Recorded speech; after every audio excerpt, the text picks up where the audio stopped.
Hello everyone, आप सभी का स्वागत है लेट्स स्टडी द बेसिक में। तो चलिए करते हैं क्लास 7 से चैप्टर मैथ का सिमेट्री। ये आपका चैप्टर 12 है और आज एक्सरसाइज करते हैं 12.1। तो सबसे पहले समझ लेते हैं सिमेट्री क्या होती है। तो आपने देखा है कि हमारे नेचर में हमारे आसपास हर एक चीज लाइंस, एंगल्स, है ना, ज्योमेट्रिक पैटर्न से बनी हुई है। तो सिमेट्री यही है। ये लाइन का कंसेप्ट है कि कोई भी चीज, चाहे वो नेचर में है, चाहे उसको हम ड्रॉ कर रहे हैं, उसमें हम कुछ लाइंस का, कुछ शेप्स का इस्तेमाल करते हैं जिससे वो जो चीज है वो बनती है, और एंगल्स का, ठीक है, कि किस एंगल्स पे क्या चीज बनती है। अब हम जो इस चैप्टर में पढ़ेंगे वो है रेगुलर पॉलीगन। तो सबसे पहले देखो पॉलीगन होते क्या है। सो पॉलीगन एक क्लोज शेप है जिसका कुछ सरफेस एरिया होता है, ठीक है। अब हम जो इस चैप्टर में पढ़ते हैं वो है रेगुलर पॉलीगन। क्या बेटा? Regular polygon. तो देखो, आपने तीन तरह की ट्राइंगल्स पढ़ी हैं। एक है इक्विलेटरल ट्राइंगल जिसकी तीनों साइड्स क्या होती हैं? सेम होती है, और इसके जो एंगल्स होते हैं वो भी सेम होते हैं, ठीक है। उसके बाद हमारे पास आती है आइसोसेल। क्या आती है? आइसोसेल, जिसकी सिर्फ दो साइड इक्वल होती है, टू साइड्स इक्वल।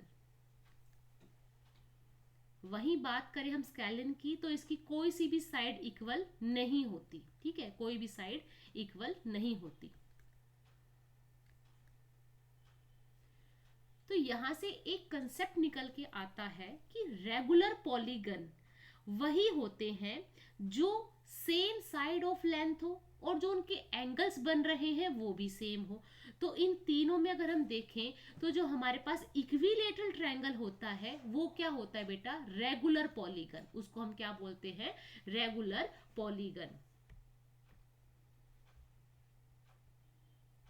हाँ जी। सो यहां से डेफिनेशन देखते हैं। Regular polygons are those which has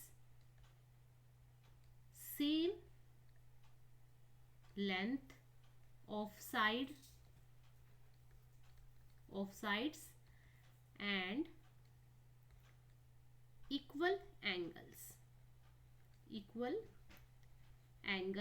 of each sides। अब हमें इसी डेफिनेशन को ध्यान में रखते हुए बताना है कि कौन कौन सी शेप को हम रेगुलर पॉलीगन्स कह सकते हैं, ठीक है।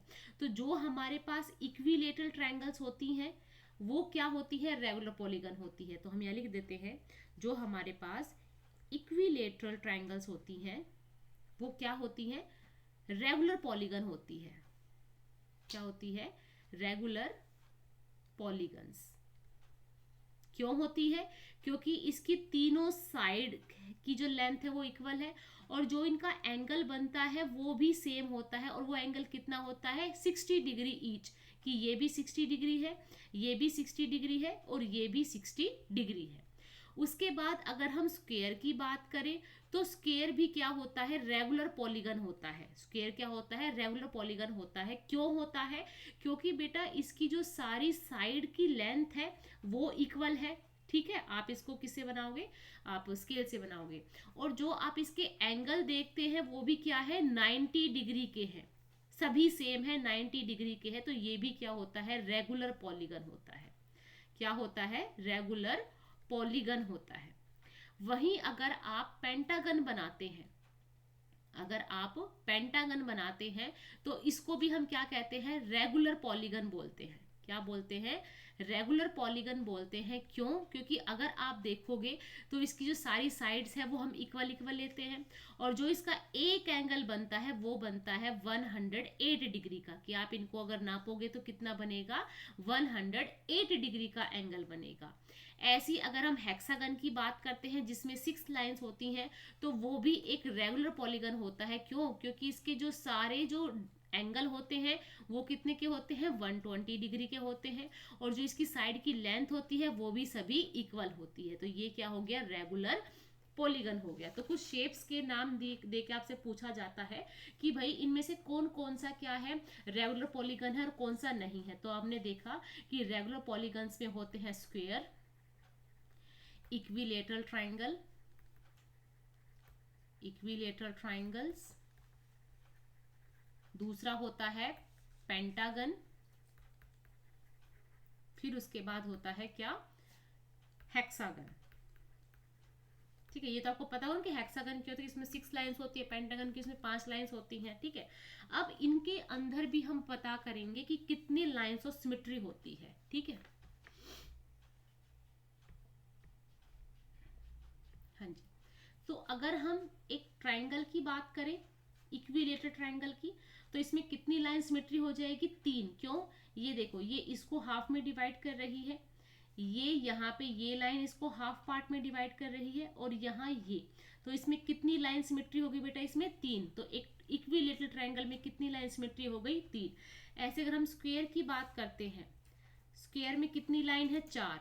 तो देखो उनका हाफ पार्ट में डिवीजन होगा, है ना, तो इसमें कितनी लाइन सिमेट्री है, इसमें 4 लाइन सिमेट्री है। 4 लाइन सिमेट्री मतलब इन 4 लाइनों को हाफ पार्ट में डिवाइड करना। ठीक है, ऐसी अगर हम एक पेंटागन की बात करेंगे तो इसमें कितनी लाइन सिमेट्री हो जाएगी, इसमें 5 लाइन ऑफ सिमेट्री हो जाएगी।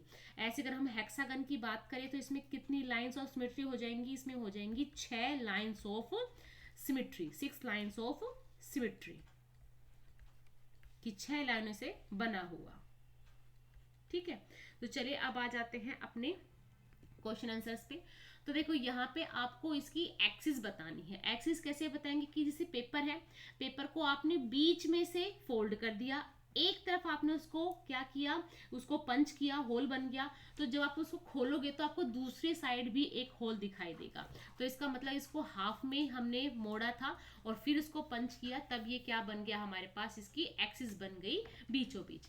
ऐसे इस पेपर को अगर आप ऐसे मोड़ते हो तब ये सिमेट्री बनती है ना, तब ये पंचिंग होल बनते हैं।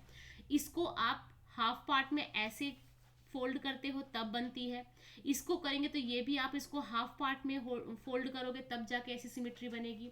इसमें कैसे करोगे, इसमें भी आप इसको हाफ पार्ट में डिवाइड कर लो, मतलब फोल्ड करोगे इस पेपर को, तभी ऐसी सिमेट्री बनेगी। यहाँ पंच किया तो यहाँ दिखाई देगा, यहाँ पंच किया तो यहाँ दिखाई देगा। इसमें देखो, इसमें आप इसको कई प्रकार से करोगे, जैसे आपने एक बार ऐसे करके इसको किया, मोड़ा, फिर आपने इसको ऐसे करके मोड़ दिया, है ना, आप इसको डायगोनल्स में भी मोड़ सकते हैं, तो ऐसे आप इसको मोड़ के इसको बना सकते हैं। ऐसी अगर ट्रायंगल का देखोगे तो ये क्या हो जाएगा, इसको भी आप यहाँ हाफ पार्ट में से डिवाइड कर सकते हैं। ठीक है, और यहाँ ट्रायंगल को बस इसको हाफ पार्ट में, सभी को हाफ पार्ट में डिवाइड करना है, वो बताना है कि भाई ये जो यहाँ पे आप होल करोगे तो यहाँ पे भी होल अपने आप आ जाएगा। इसमें देखो, इसमें भी ऐसे आ जाएगा, मतलब बीच में आएगा हालांकि। ठीक है, नेक्स्ट पे चलते हैं, ये कैसे बनेगा, तो इसको भी आप क्या करोगे, ऐसे हाफ में करोगे, यहाँ पे भी इसको हाफ में आप फोल्ड कर दोगे इस पेपर को, यहाँ पे 4 बन जाएंगे, एक आप ऐसे करोगे तब ये 2 बनेंगे, और इन 2 को आप मोड़ दोगे तब वो ऊपर वाले 2 बन जाएंगे। ठीक है, इसमें कैसे करेंगे, इसमें आप इसको हाफ ऐसे करो तो ये दोनों आपको नजर आ जाएंगे एक पेपर पे। ठीक है, ये एक्टिविटी है, हालांकि ज्यादा कुछ है नहीं। अगर आपने एक पेपर को मोड़ रखा है, यहाँ पंच किया है, तो दूसरा जो निशान है वो यहाँ पे आएगा। अगर आपने यहाँ पे मोड़ के यहाँ पंच किया तो इसको ओपन करोगे तो यहाँ एक होल बन के आएगा। आप इसको ओपन करोगे तो यहाँ पे होल बन के आएगा, इसको ओपन करोगे तो यहाँ पे होल बनेगा, इसको ओपन करोगे तो यहाँ पे होल बनेगा। ठीक है, so in the following figure the mirror line symmetry बनानी है, क्योंकि मिरर में जो लेफ्ट पोर्शन है वो राइट दिखाई देता है, जो राइट है वो लेफ्ट दिखाई देता है। तो सिर्फ यह शेप है, आपको उनको बस बना के दिखाना है। तो ये अगर हमारे पास एक स्क्वायर होगा तो अगर हम इसको मिरर में देखेंगे तो आधा पार्ट हमें ऐसा नजर आएगा मिरर में। ये ट्रायंगल है, इसका आधा पार्ट हमको ऐसे दिखेगा। अभी तो बहुत ही सिंपल है आपके लिए, कुछ दिक्कत ही नहीं है, मतलब सेम ही इमेज ये ड्रॉ होगी। ठीक है, सर्कल है तो डॉटेड लाइन में आप उसको ऐसे करके दिखा सकते हैं।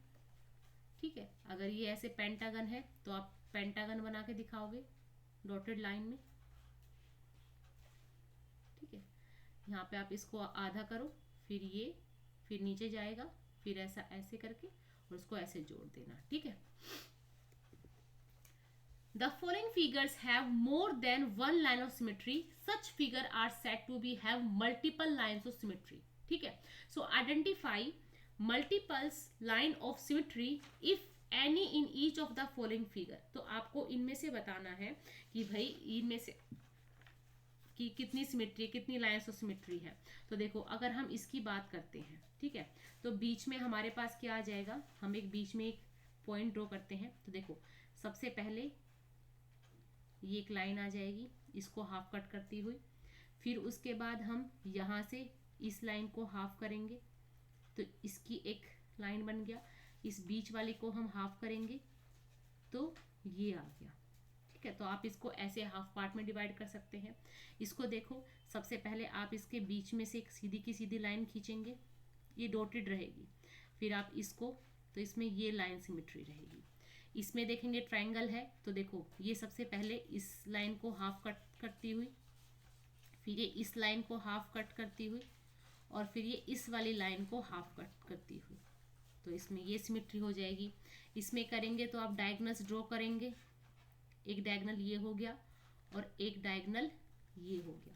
शेप देखिए ये सर्कल था और सर्कल के अंदर ट्रायंगल है, और ये उसके बाद एक स्क्वायर है जिसमें इसमें 3 लाइन सिमेट्री है, इसमें 4 लाइन सिमेट्री है। और आप ट्रायंगल देखो इसमें 3 लाइन सिमेट्री है, और ये फिर से स्क्वायर है तो इसमें 4 लाइन सिमेट्री है, ठीक है।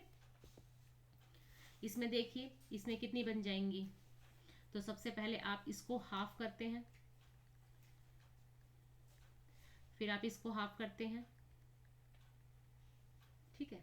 फिर इस वाली लाइन का हाफ होगा डायगोनल से, और फिर इस लाइन का हाफ।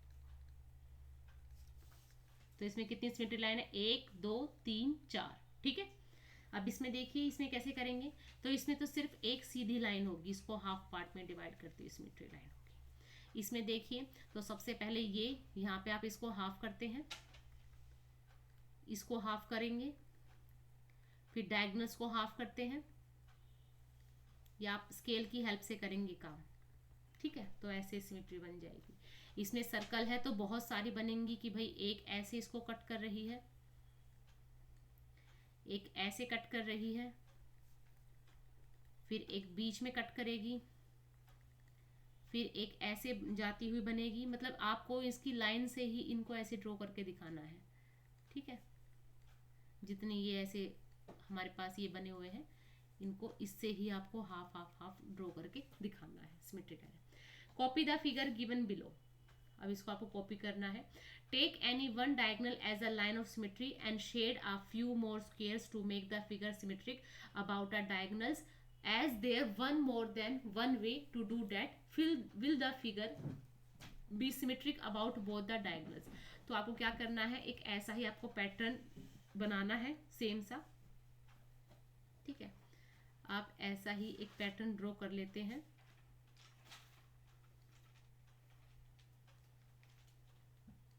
ठीक है। आपने इसको ड्रॉ कर लिया और अब आपको डायगोनली बनाना है, ठीक है। तो सबसे पहले हम इसको ड्रॉ कर लेते हैं।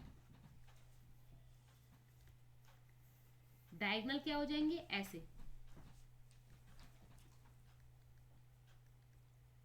डायगोनली बना लिया।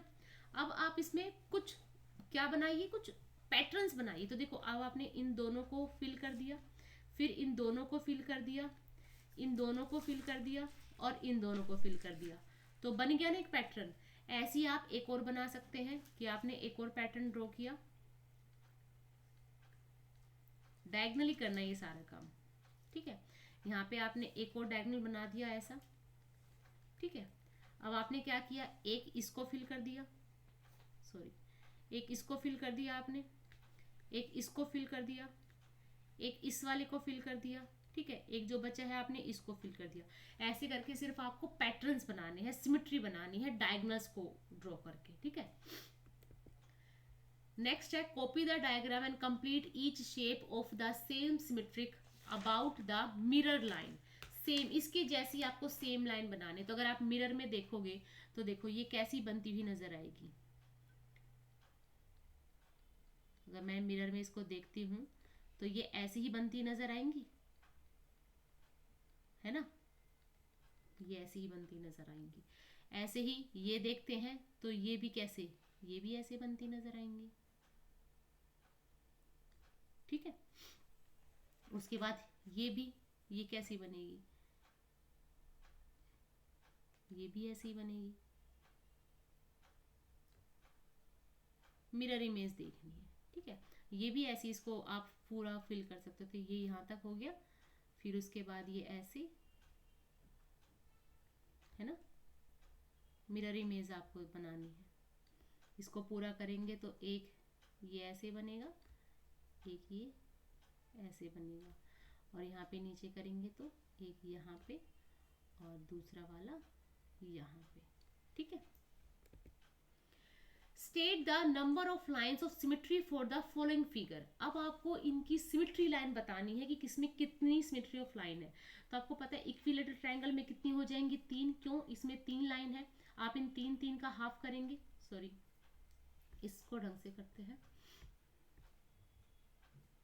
तो ये आप एक चीज याद कर लो कि जो इक्विलेटरल ट्रायंगल है उसमें कितनी लाइन सिमेट्री बनेंगी, 3 बनेंगी।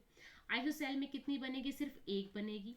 स्केलिन में कोई भी सिमेट्री लाइन नहीं बनेगी, ठीक है। स्क्वायर में 4 बनेंगी। रेक्टेंगुलर में कितनी बनेंगी, 2 बनेंगी। रोम्बस में भी 2 बनेंगी। पैलोग्राम में कोई भी नहीं बनेगी। क्यों, पैलोग्राम ऐसे बनता है। अब इसका आप कैसे हाफ हाफ करेंगे, ठीक है। उसके बाद आपके पास अगर एक इक्विलेटरल ट्रायंगल है तो उसमें भी इक्विलेटरल ट्रायंगल, क्वाड्रिलेटर है तो 0 बनेगा।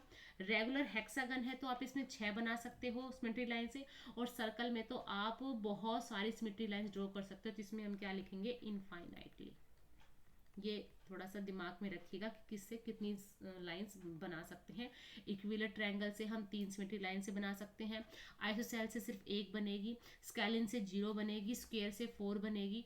रेक्टेंगुलर से 2 बनेगी। अब देखो ये क्या कह रही हूं मैं, अगर आप एक शेप लेते हैं इक्विलेटरल ट्रायंगल की, जिसकी तीनों साइड सेम है, तीनों एंगल सेम है, आप इसको हाफ पार्ट में डिवाइड किया, ये सिमेट्री बन गई।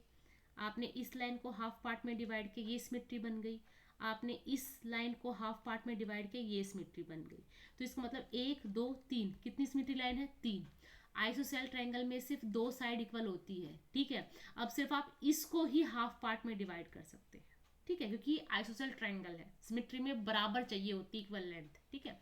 अब स्क्वायर में देखेंगे तो स्क्वायर में 4 बन जाएगी। क्यों, ये भी पूरा कट गया और ये भी हाफ हाफ डिवाइड हो गया, ठीक है। तो इसको हम बोलते हैं सिमेट्री लाइन, ठीक है। आप इसको दोबारा से, मैं इसको अच्छे से लिख देती हूँ आपके लिए ताकि आपको कोई कंफ्यूजन ना हो। तो एक इक्विलेटरल ट्रायंगल में आप कितनी सिमेट्री लाइन से बना सकते हैं, 3। आइसोसेल में कितनी होती है, 1। स्केलिन में कितनी होती है, 0। स्केलिन में कितनी होती है, 0। स्क्वायर में 4 सिमेट्री लाइंस। रेक्टेंगल में 2। रोम्बस में भी 2 हो जाएंगी। पैरेललोग्राम में 0 हो जाएंगी। क्वाड्रिलेटर में 0 हो जाएंगी। रेगुलर हेक्सागन में 6 होंगी। और सर्कल में हम इनफाइनाइट बना लेंगे, ठीक है। मैनी, बहुत सारी। नेक्स्ट है, what letter of the English alphabets have reflection symmetry. कि अगर आप उसको इंग्लिश अल्फाबेट का ऐसा कौन कौन से अल्फाबेट्स हैं जिनको आप रिफ्लेक्शन में देखते हो, अगर मिरर में देखते हो तो वर्टिकल मिरर बनेगा। तो वर्टिकल किसका बनेगा, ए का। वर्टिकल मतलब सीधा, ए का देखो। फिर आप एच को देखते हो, एच का भी वर्टिकल बनेगा। आई का देखोगे तो आई भी ऐसा दिखाई देगा वर्टिकल में, ठीक है। एम का देखोगे, एम भी वर्टिकल दिखाई देगा आपको। टी का देखते हो तो टी का भी आपको ऐसे वर्टिकल दिखाई देगा। ओ का देखते हो तो ओ भी ऐसे वर्टिकल ही दिखाई देगा। यू भी वर्टिकल दिखाई देगा। वी भी आपको वर्टिकल दिखाई देगा। डब्ल्यू भी आपको वर्टिकल इमेज में दिखाई देगा। एक्स भी आपको वर्टिकल इमेज में दिखेगा। वाई भी आपको वर्टिकल इमेज में दिखेगा। अब ये कहता है हॉरिजॉन्टल, हॉरिजॉन्टल कौन सा, बी ऐसे पार्ट में। सी ऐसे हाफ दिखाई देगा। डी भी आपको ऐसे हाफ दिखाई देगा हॉरिजॉन्टल में। ई को देखोगे, ई का भी पैटर्न आपको ऐसे नजर आएगा। एच को भी हम दोनों तरफ से देख सकते हैं, ये ऐसे दिखाई देगा। आई को भी हम हाफ हाफ करके ऐसे देख सकते हैं। ओ का भी हम ऐसे हॉरिजॉन्टल देख सकते हैं मिरर में। एक्स को भी हम हॉरिजॉन्टल ऐसे देख सकते हैं कि किस किस लेटर को हम वर्टिकल मिरर में देख सकते हैं रिफ्लेक्शन में, हॉरिजॉन्टल में हाफ हाफ दे सकते हैं। अब ऐसे कौन से हैं जो बहुत हॉरिजॉन्टल भी है और वर्टिकल भी है, तो ऊपर भी देखा ओ को देख सकते हैं, ऐसे भी देख सकते हैं, ऐसे भी देख सकते हैं, सेम मिरर इमेज बनती है। एक्स को भी आप हॉरिजॉन्टल भी देख सकते हैं और वर्टिकल भी देख सकते हैं। ऐसे अगर आई की बात आती है तो आई को भी आप हॉरिजॉन्टल वर्टिकल दोनों तरीके से देख सकते हैं। एच को भी आप वर्टिकल भी और हॉरिजॉन्टल भी दोनों तरीके से देख सकते हैं। तो ये हमारे इनके आंसर हो गए। ठीक है, नेक्स्ट है give 3 example of shape which has no lines of symmetry. अब आपको ऐसे 3 देने हैं, एग्जाम्पल देने हैं जिसकी कोई लाइन सिमेट्री नहीं। तो पीछे पढ़ के आए थे जब हमने स्केलिन देखा था, ठीक है, उसकी भी क्या थी, कोई लाइन सिमेट्री नहीं थी। ऐसे अगर हमने क्वाड्रिलेटरल देखा था, क्वाड्रिलेटरल, तो इसकी भी कोई लाइन सिमेट्री नहीं थी। ऐसी हमने क्या देखा था, हमने पीछे हम पढ़ के आए हैं अभी पैरेललोग्राम, पैरेललोग्राम के पास भी कुछ नहीं है, पैरेललोग्राम की भी कोई सिमेट्री लाइन नहीं है। तो ये 3 एग्जाम्पल हो गए। ठीक है, अगर आर अल्फाबेट की बात करो तो आर के पास भी कोई सिमेट्री लाइन नहीं है। ठीक है, so what other name can you give the line of symmetry of. एक आइसोसेल ट्रायंगल है, आपने देखा इसमें सिर्फ एक होती है सिमेट्री लाइन, एक होती है। इसको हम दूसरा नाम क्या दे सकते हैं, इसको हम दूसरा नाम दे सकते हैं मिडेन का। किसका नाम दे सकते हैं, मिडेन का। ऐसी अगर एक सर्कल है, सर्कल को हम क्या नाम देंगे, डायामीटर। क्या नाम देंगे इसकी सिमेट्री को, diameter, half part. ISOCELL triangle जिसकी 2 साइड इक्वल होती है, थर्ड अलग होती है, तो इसमें इसका हाफ, तो ये क्या होगा, मिडेन हो गया। ये क्या हो गया बेटा, मिडेन हो गया। और सर्कल की क्या होगी, डायामीटर होगी, इसको हाफ पार्ट में डिवाइड करती हुई। ठीक है, आई होप ये पूरा चैप्टर को समझ में आया होगा। ऐसी और वीडियोज के लिए सब्सक्राइब करें। Thank you and keep watching.